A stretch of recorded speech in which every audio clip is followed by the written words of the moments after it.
Bienvenidos al aula magna de esta escuela judicial, donde se llevará a cabo la conferencia magistral titulada Los medios restaurativos en el sistema acusatorio, que será disertada por el maestro Alberto Cervantes Juárez, juez de control y de enjuiciamiento penal del Poder Judicial del Estado de México. Muchas gracias, buenas tardes. Hoy tengo el gusto de poder platicar con ustedes a través de la invitación que me hiciera la magistrada Cristina Miranda, mi agradecimiento, y para esta posibilidad de intercambiar algunas ideas desde un punto de vista muy personal y particular derivado de la experiencia como juez de control y de juicio oral penal de este Poder Judicial del Estado de México. Nuestra temática a platicar el día de hoy, y la vamos a hacer un poquito enfocada a la praxis, más allá de las cuestiones doctrinarias que con la formación de licenciados en Derecho ya tenemos todos nosotros, y además con el bagaje de conocimientos y experiencias que tienen los mediadores y conciliadores del Poder Judicial del Estado de México como una autoridad en la materia, que enfocaremos de esta forma nuestra plática al aspecto penal, ahora con el Código Nacional vigente ya en el Estado de México, y con los aspectos propios relativos a los medios restaurativos para vincular este trabajo conjunto entre la mediación y la conciliación que se lleva a cabo para buscar la armonía y la paz social cuando se ha derivado un conflicto derivado de la comisión de un delito en materia penal, y cómo es que todos los conflictos podemos solucionarnos a través de esta bondad de la mediación y la conciliación, sobre todo con aquellos aspectos que no podemos olvidar en cuanto a los medios restaurativos y la finalidad que tiene el Código Nacional en cuanto a como lo establece en el artículo 2, que en síntesis se traduce en el resarcimiento de la armonía del tejido social, que éste se viera alterado por la comisión de un hecho delictuoso. Bien, bajo esta perspectiva pudiéramos comprender que la justicia restaurativa es un proceso dirigido a involucrar dentro de lo posible, porque aquí veremos que esta justicia restaurativa implica una cuestión de voluntad de aquellos que están inmersos en ese conflicto, y que los órganos del Estado estarán expeditos para proporcionar los medios necesarios para llevar a cabo esa justicia restaurativa que al final de cuentas repercute en la paz social, y esto nos lleva a entender que el trabajo de mediación y conciliación, así como el trabajo que desempeñan los jueces en específico en materia penal, nos convierte en atemperadores del conflicto social para buscar la armonía y evitar mayores problemas sociales. Por eso se establece como un proceso dirigido a involucrar dentro de lo posible a todos los que se ven inmersos en un conflicto derivado de la comisión de un delito, en donde es necesario identificar primero las necesidades de cada una de las partes involucradas, sobre todo en este caso enfocado a la víctima, que se traduce en el resarcirle el pago de la reparación del daño, que en ocasiones sabemos no es meramente económico, sino de seguridad en cuanto a que el agresor no vuelva a cometer algún hecho que le afecte en su persona, familia o bienes.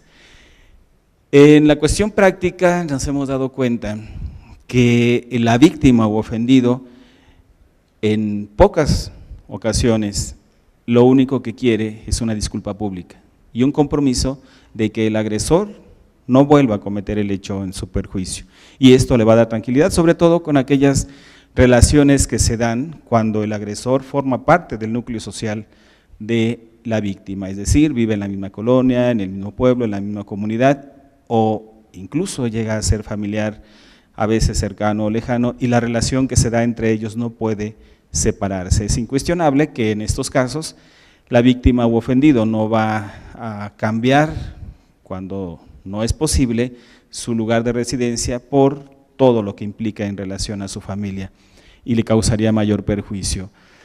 Entonces, una vez identificadas estas necesidades de cada una de las partes y enfocándonos, como ya lo mencioné, a la víctima ofendido, pero también sin olvidar al sujeto activo, en este caso al imputado, que también tiene diversas necesidades que deben satisfacerse, y para ello se utiliza la justicia restaurativa en una cuestión de voluntad.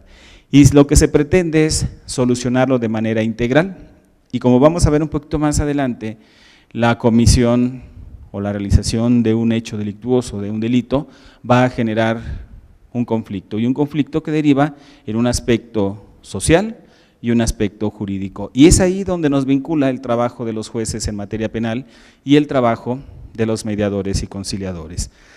Bajo esta perspectiva, como finalidad decíamos, se persigue el recomponer el tejido social en un sentido de armonía y respeto. Así las cosas, vamos a ver que la comisión de un delito genera un conflicto que tiene dos vertientes, como ya lo mencionábamos, una vertiente jurídica y una vertiente social. Y por cuanto a la vertiente jurídica, compete a la autoridad judicial darle solución a ese conflicto jurídico, valga la tautología en ese sentido, y desde la perspectiva social, a las instituciones especializadas, públicas o privadas, de mediación y conciliación. Así vemos que los medios alternativos de solución que contempla la ley nacional y que están enfocados de manera específica a recomponer ese tejido social es la mediación, la conciliación y las juntas restaurativas. Estas últimas, cuando se ve inmersa la comunidad o la sociedad del entorno en donde viven el agresor y la víctima. Y estos medios alternativos al proceso ordinario, y porque la misma ley nosotros nos damos cuenta que ahora ya hace una distinción de manera específica, qué son los medios alternativos y qué son los medios alternos. Los medios alternativos son estos procesos que van inherentes al trámite ordinario, que buscan propiciar a través del diálogo de las partes en una controversia penal para que lleguen a una solución amigable que permita a los involucrados y a la sociedad en su conjunto llegar a ese resarcimiento del tejido social.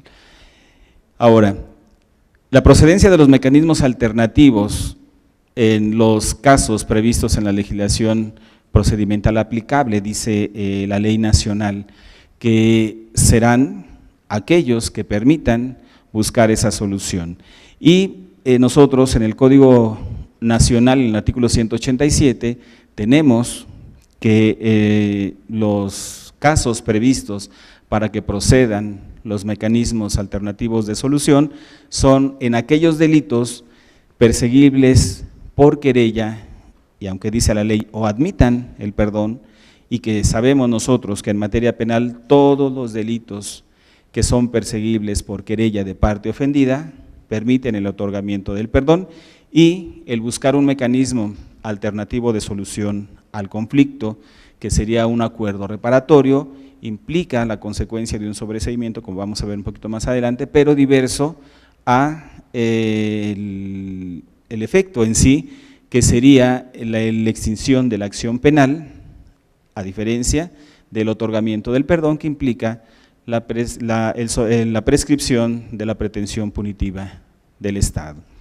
Bien, también la procedencia en aquellos delitos culposos, con las excepciones que establece el propio Código Procesal Nacional, y en los delitos patrimoniales sin violencia sobre las personas. Esto porque este tipo de soluciones que se dan van a permitir buscar el recomponer, reitero, el tejido social, pero van a tener influencia cuando se llevan a cabo estos medios alternativos en la solución jurídica del asunto. Por otra parte, en cuanto a la oportunidad, se dice que para aplicar estos mecanismos es desde el inicio o principio del trámite procesal y hasta que es dictado el auto de apertura a juicio. señala también la ley, o antes de que se formulen conclusiones. Vamos a ver que esta descripción que establece la ley nacional implica para los dos sistemas de justicia aún vigentes y que coexisten, como es el sistema tradicional u ordinario y el sistema acusatorio. ¿Por qué? Porque en el sistema acusatorio ya no tenemos nosotros una audiencia de conclusiones, pero como todavía existen diversos asuntos que se están tramitando del sistema tradicional, la ley nacional recapitula, contiene este presupuesto de que se pueda llegar en la oportunidad de aplicación de los medios alternativos de solución hasta antes de que se formulen conclusiones. Y vamos a ver un poquito más adelante cómo es que en el sistema acusatorio, de conformidad a su estructura sistemática, existe, a diferencia del sistema tradicional u ordinario, 3 momentos de planteamiento de la litis penal. Primero, vamos a hacer la diferencia con el sistema acusatorio y el sistema tradicional. En el sistema tradicional, el momento en el que se planteaba la litis penal por parte de la gente del Ministerio Público lo era en la audiencia de conclusiones, que implicaba que el juez no podía rebasar esa petición en la acusación del Ministerio Público y si era errónea, la sentencia por consecuencia iba a ser absolutoria. ¿Por qué? Porque en el sistema tradicional se suplía a favor de la hora del procesado en su momento acusado, lo que no acontece ya en el sistema acusatorio, porque impera el principio de igualdad entre las partes. En el sistema acusatorio son 3 momentos de planteamiento de la litis penal. Primero, dice la doctrina, se da constitucionalmente cuando el agente del Ministerio Público formula imputación.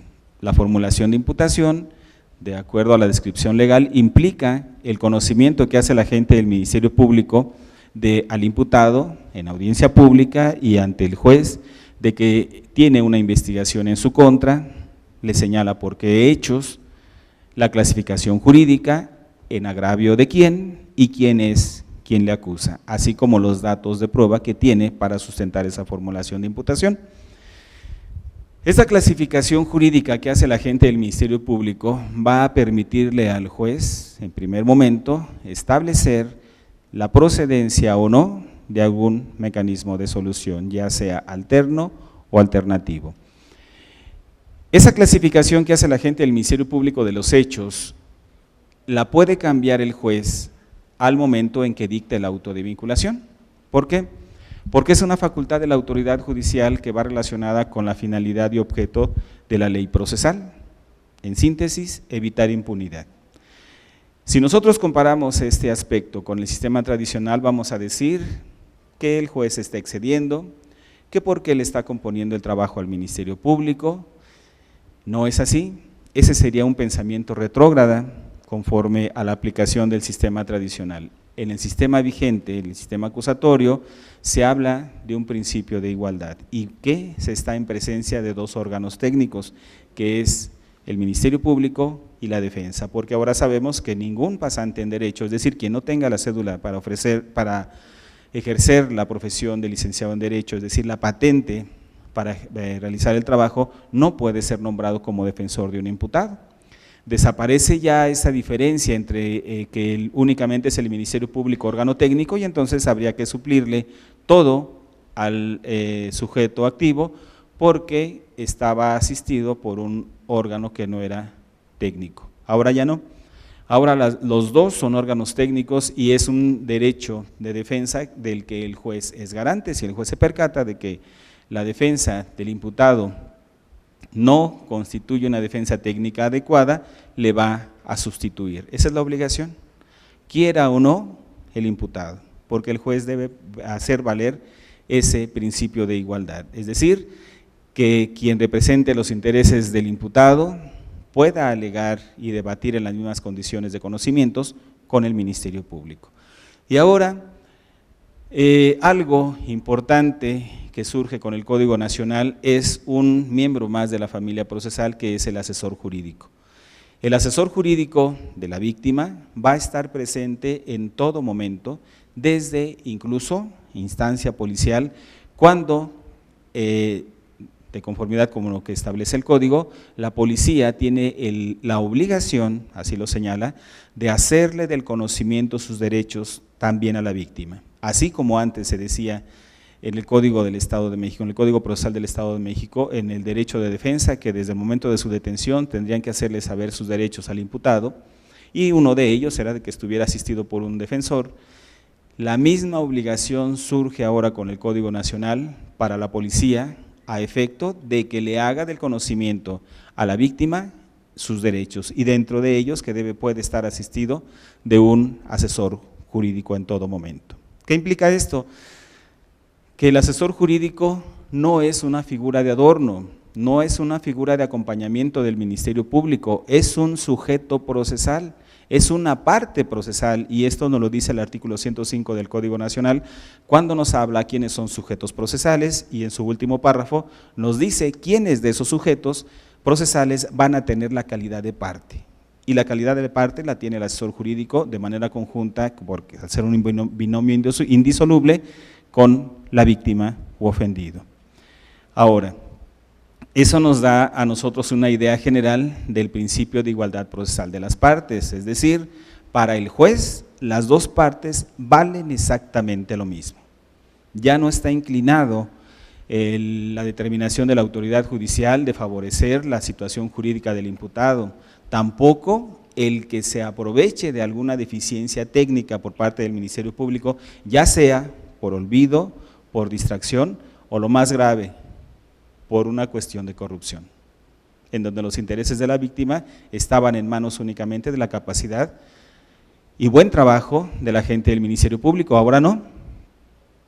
Ahora, si el Ministerio Público pretende tener algún acercamiento con la víctima, con el defensor, para beneficiar la situación jurídica del imputado, se va a enfrentar con la oposición del asesor jurídico, y el asesor jurídico puede implicarle o generarle responsabilidad no solo administrativa sino penal al agente del Ministerio Público. Y vamos a ver que conforme a la estructuración del Código Nacional, el agente del Ministerio Público, en mi concepto, y así lo he sostenido en varios foros, y esto viene de una idea de la doctrina latinoamericana de este sistema acusatorio, el Ministerio Público va a desempeñar una función cuasi de juez de investigación. ¿Por qué? Porque va a escuchar la denuncia, la querella de la víctima u ofendido, quien estará acompañado de su asesor jurídico, va a recibir los datos de prueba que se le aporten para establecer la acreditación de un hecho que constituya delito, pero también tiene la obligación de recabar la información que se desprenda en defensa del ahora imputado y quien represente sus intereses, es decir, su defensor. Además, la obligación de llevar a cabo, ordenar los actos de investigación y realizar los actos de investigación para dirimir esas dos posiciones y al final de cuentas determinar si tiene elementos suficientes para acudir a instancia judicial.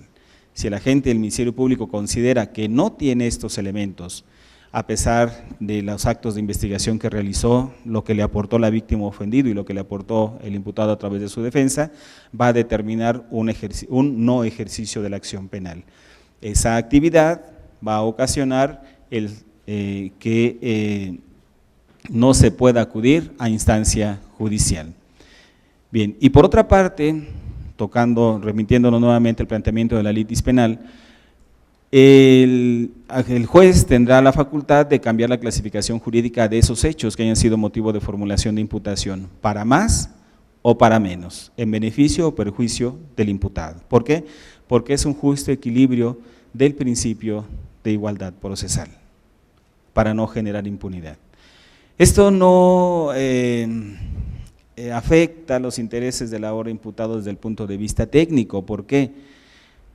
Porque si nos regresamos o todavía queremos tener la idea del sistema anterior, vamos a decir que sí, que le perjudica, le afecta. No, con la nueva visión del sistema acusatorio y atendiendo al debido proceso, el juez tiene que resolver sin afectar los derechos fundamentales de ninguna de las dos partes Y si el juez con esa idea todavía del sistema anterior dice o piensa que no puede reclasificar los hechos en una que afecte o que sea más grave de lo que el Ministerio Público clasificó, estaría afectando los derechos fundamentales de la víctima u ofendido y entonces no estaría dando cumplimiento al principio del debido proceso. Y esto sabemos que viene del derecho convencional, en donde México forma parte de diversos tratados internacionales a los que está sujeto y a eso ha derivado de múltiples reformas a la Constitución y sobre todo a las leyes secundarias, en específico al Código Nacional de Procedimientos Penales.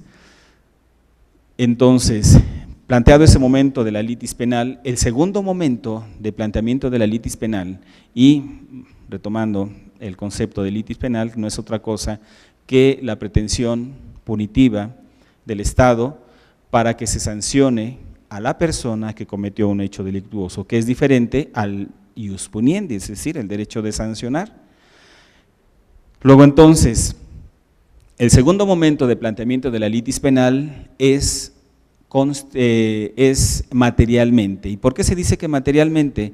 Porque es cuando el agente del Ministerio Público presenta su pliego por escrito de acusación, en donde tiene la facultad del Ministerio Público de cambiar la clasificación jurídica de los hechos.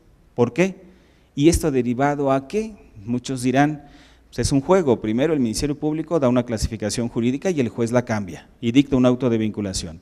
Y después cuando el Ministerio Público presenta la acusación, vuelve a cambiar la clasificación jurídica. Tiene una razón legal.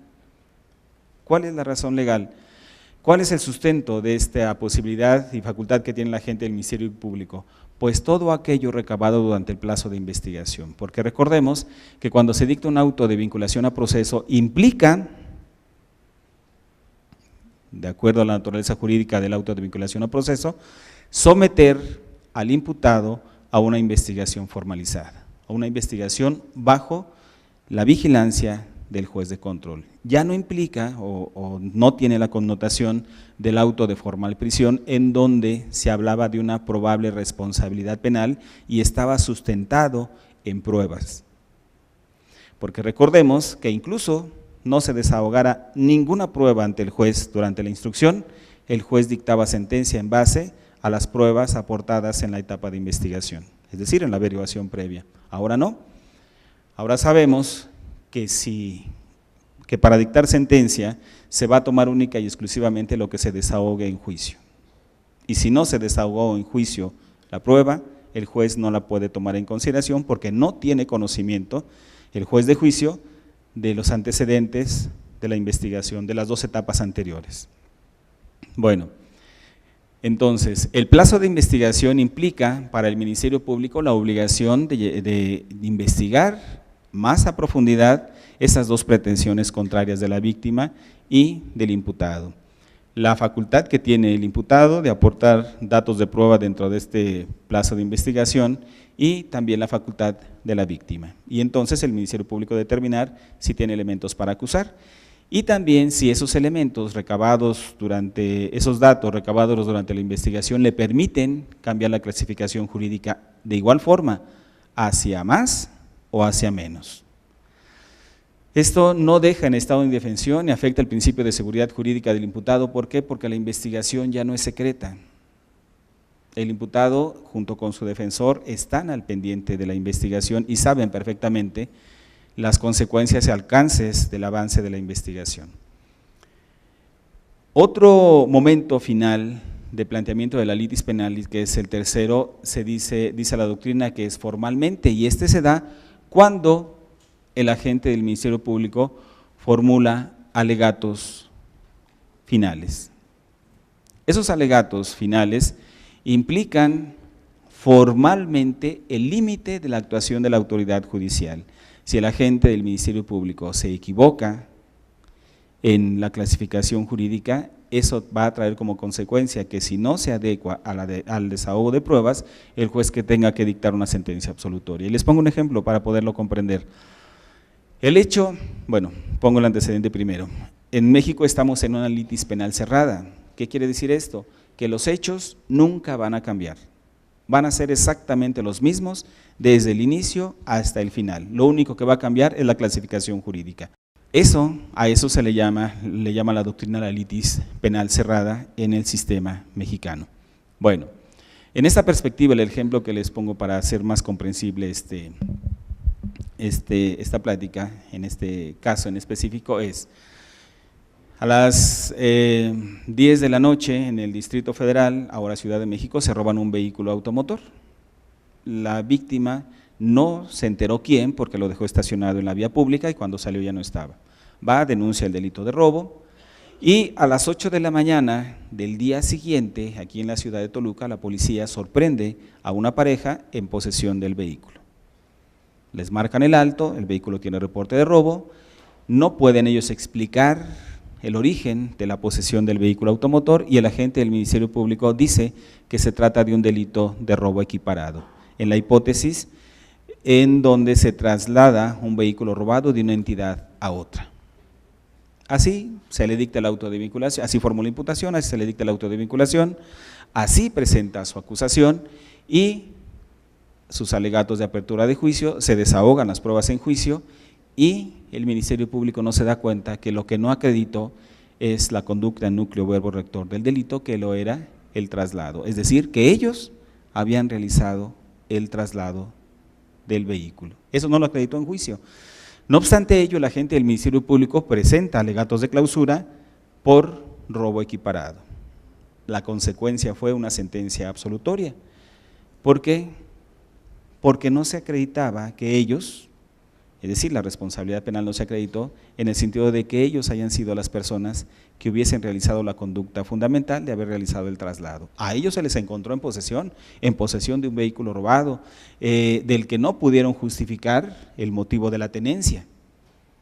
¿Qué nos daba a entender el desahogo de pruebas? Que se estaba en presencia de un delito de encubrimiento y que el Ministerio Público tuvo la facultad de haber cambiado en alegatos de clausura a encubrimiento y no lo hizo, se obstinó por obtener una sanción mayor en que era un delito equiparado y entonces la consecuencia fue una sentencia absolutoria.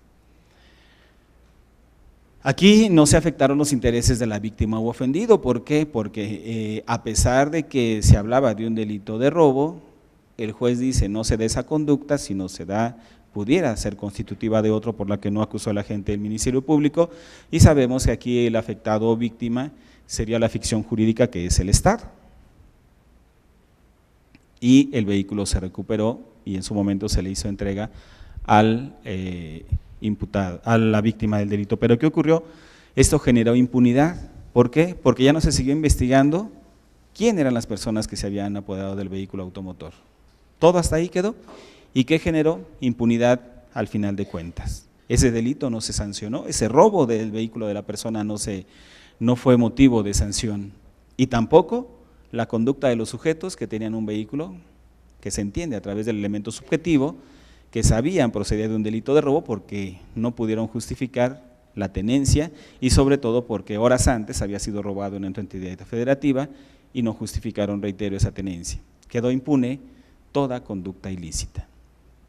Bueno, teniendo este panorama del planteamiento de la litis penal, nos va a permitir saber si se puede o no buscar llegar a mecanismos de solución, a buscar la justicia restaurativa.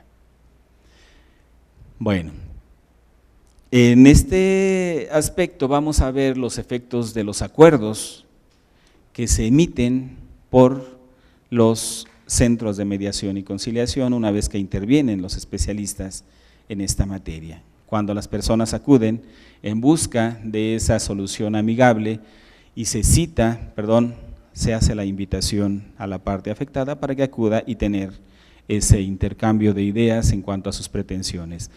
Se dice que la ley nacional establece que los acuerdos llevados a cabo, convenios celebrados en la instancia de mediación y conciliación, son válidos y exigibles en sus términos. No utiliza que causen o tengan el efecto de cosa juzgada, menos en materia penal. Si no lo dice la ley nacional, en aspecto jurídico penal, es incuestionable que no constituye una verdad legal, no constituye una verdad jurídica. ¿Por qué? Porque es simple y sencillamente un acuerdo de voluntades. Y este acuerdo de voluntades tiene esa validez y exigibilidad en sus términos por el principio de voluntariedad. Es decir, uno de los principios que establece la ley nacional es la voluntad de las partes. Tan es así que se hace una invitación, no una citación, para que acuda a sede donde se lleva a cabo la mediación o la conciliación, y eso ya depende del tipo de asunto en donde el especialista va a determinar si aplica la mediación o aplica la conciliación, dependiendo del tipo de asunto. Y por otra parte, porque es celebrado por facilitadores certificados, es decir, personas especializadas en la materia que saben y conocen su trabajo y que van a llevar a buen término esas voluntades que han coincidido para buscarles una solución amigable. Pero en materia penal sabemos, como lo establece el artículo 17 en su constitucional, el artículo 17 del Pacto Federal en su párrafo cuarto, requieren supervisión de la autoridad judicial. Lo mismo en algunos aspectos o convenios que se celebran en materia familiar, porque sabemos nosotros que en materia familiar es una mixtura entre el derecho público y el derecho privado, y que impera el interés superior del menor, y en algunos aspectos no se puede convenir de manera definitiva. Luego entonces, estos efectos de los acuerdos, la misma ley nacional nos dice que corresponde al Ministerio Público y a la autoridad judicial aprobarlos. ¿Qué quiere decir? Si nosotros nos remitimos a unas 2 láminas anteriores, en donde decimos que el conflicto derivado de la comisión de un delito tiene una vertiente jurídica y una vertiente social, las dos tienen que ser solucionadas. El aspecto social desde el trabajo de mediación y conciliación, y que va a repercutir en la solución jurídica. Esa es la finalidad.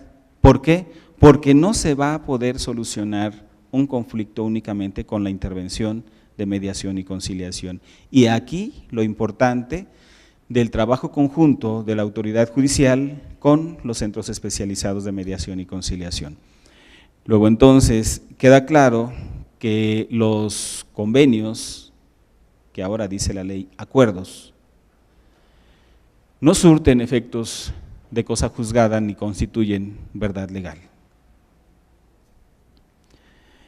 ¿Cuáles son las consecuencias de su cumplimiento? Primero, si estos acuerdos son aprobados por la autoridad judicial y permiten, de acuerdo a la clasificación jurídica del delito, su procedencia, como ya lo vimos en láminas anteriores, van a extinguir la acción penal, porque ya se ejercitó en su momento la acción penal cuando se llega a sede judicial. Y luego también extingue la pretensión punitiva cuando se trata de otorgamiento del perdón. Y finalmente va a causar un sobreseimiento, y la misma ley, tanto la ley nacional como el Código Procesal Penal Nacional, establece que los efectos del sobreseimiento derivados de un cumplimiento de un acuerdo en los delitos que así lo permitan, va a tener la calidad de cosa juzgada. Ese sobreseimiento en específico, causado por estas circunstancias, va a tener esa calidad de sentencia ejecutoriada, no de sentencia absolutoria, que es muy distinto en cuanto a sus efectos legales. ¿Cuáles son las consecuencias de su incumplimiento o la no aprobación por parte de la autoridad judicial? ¿Por qué? Porque independientemente de que se llegue al acuerdo en sede especializada de mediación y conciliación, este acuerdo tiene que ser sometido al escrutinio, a la revisión, bajo los aspectos legales establecidos por la norma del Ministerio Público y del juez. Si el Ministerio Público y el juez no aprueban ese acuerdo al que llegaron las partes en sede especializada, es borrón y cuenta nueva. Y continuamos con el trámite procesal, es decir, continúan los efectos jurídicos del conflicto, aun y cuando se haya solucionado el conflicto social. Y luego entonces, ¿a qué nos remite ello? A establecer que no constituye una sentencia absolutoria. Y vamos a ver ahora esas consecuencias de la continuación del proceso penal y si es un cumplimiento parcial, es decir, que llegaron a determinado acuerdo en donde se iba a pagar determinada cantidad y únicamente cubrió parte de esa cantidad y después dijo, ¿sabes qué? Ya no quiero cumplir, no voy a cumplir con ese acuerdo. Entonces, eso debe tomarlo en consideración el Ministerio Público para el momento de que se dicte sentencia y se le condene a la pena pública de reparación del daño. Esa cantidad que haya aportado durante el cumplimiento parcial del acuerdo se va a tomar en cuenta para ello. No queda a la deriva esta entrega de la cantidad que dé el imputado. Los medios alternos de solución del conflicto, ya apartándonos de los medios alternativos de solución, sino ya los medios alternos que contempla el Código Nacional son únicamente dos, que es el acuerdo reparatorio y que éste requiere de manera específica la intervención de la víctima u ofendido y el imputado. ¿Qué quiere decir? Que es indispensable la presencia de la víctima u ofendido para llegar a un acuerdo reparatorio. A diferencia de la suspensión condicional del proceso, en donde no es indispensable la presencia de la víctima u ofendido, lo que no quiere decir que no se le tenga que citar, se le va a citar, pero si no acude, eso no impide que se pueda aprobar una suspensión del proceso. ¿Bajo qué circunstancias? Entendamos, la ley no está para cumplir caprichos. Habrá delitos en donde procede el perdón, permite el acuerdo reparatorio, pero en ocasiones la víctima es obstinada y no accede para dar solución al conflicto. ¿Qué otro camino le otorga la ley al imputado? No va a estar supeditado a la voluntad de la víctima o ofendido ante esa cerrazón o necedad de buscar una composición amigable del trámite procesal, porque incluso dicen, a mí no me interesa el dinero, yo quiero que cumpla con la pena de prisión, yo quiero que se le sancione, aunque no me pague. Se llega a ese grado en algunas ocasiones. Bueno, pues la ley no cumple caprichos. ¿Por qué? Porque al imputado, a la defensa, le queda el otro camino alterno de solución a ese conflicto jurídico. ¿Cuál? La suspensión condicional del proceso, en donde, como veremos, el imputado adquiere compromisos para con el Estado, pero algo que sí tutela la ley a favor de la víctima o ofendido es que debe garantizarse el pago de la reparación del daño para que proceda la suspensión. Más allá de que la víctima o ofendido no quiera recuperar el dinero, no lo quiera recibir, ¿qué ocurre o qué pasa? Pues simple y sencillamente el imputado y su defensor depositan en el juzgado la cantidad de reparación del daño y queda a disposición de la víctima cuando quiera o necesite recuperar el dinero. No es un impedimento. Entonces, los medios alternos de solución del conflicto, como vemos, se pueden hacer en la primera hipótesis de los acuerdos reparatorios, en un planteamiento primero y de la suspensión por el agente del Ministerio Público. En este caso, el Ministerio Público deberá informar a la víctima del delito sobre esa posibilidad de acuerdo reparatorio y será a través de su asesor jurídico donde tome la determinación si es su voluntad llegar a un acuerdo reparatorio, a diferencia de la suspensión condicional del proceso. Aquí no interviene la víctima. Si nosotros vemos, uno de los requisitos es que el Ministerio Público lo plantee o el imputado. No habla de la víctima, pero la ley, como ya dijimos, sí tutela lo relativo al pago de la reparación del daño. Después se debe establecer un plan de pago de la reparación del daño y el sometimiento del imputado a una o varias condiciones que va a cumplir con el Estado, no con la víctima.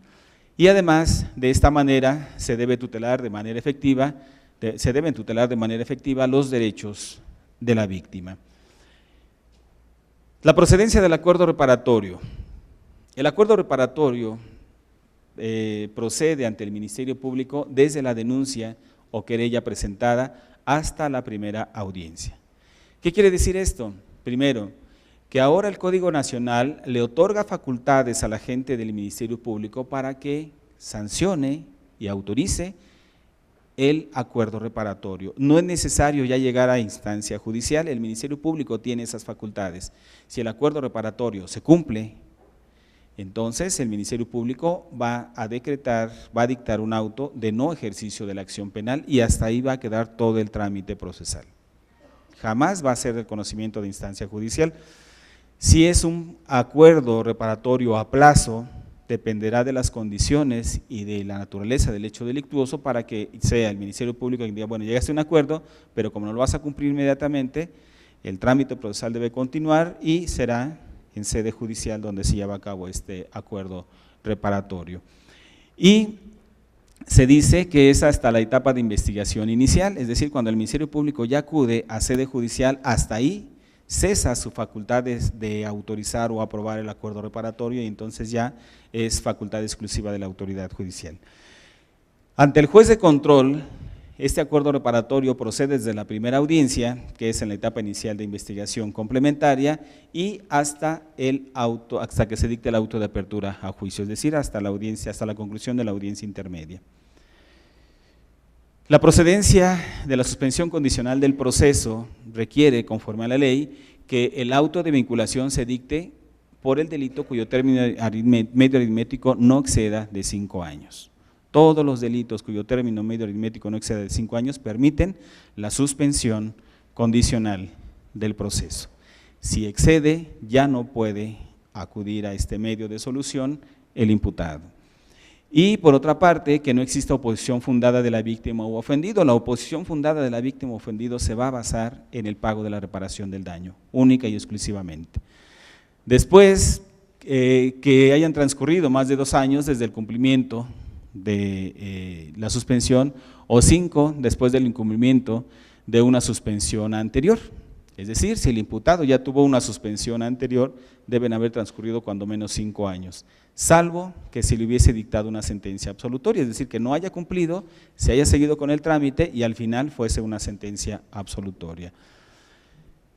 Ahora, vamos a ver que la suspensión del proceso, que es otra figura que no podemos omitir en esta justicia restaurativa, es cuando, la suspensión condicional va a poderse promover después de dictado el auto de vinculación, no antes, como el acuerdo reparatorio.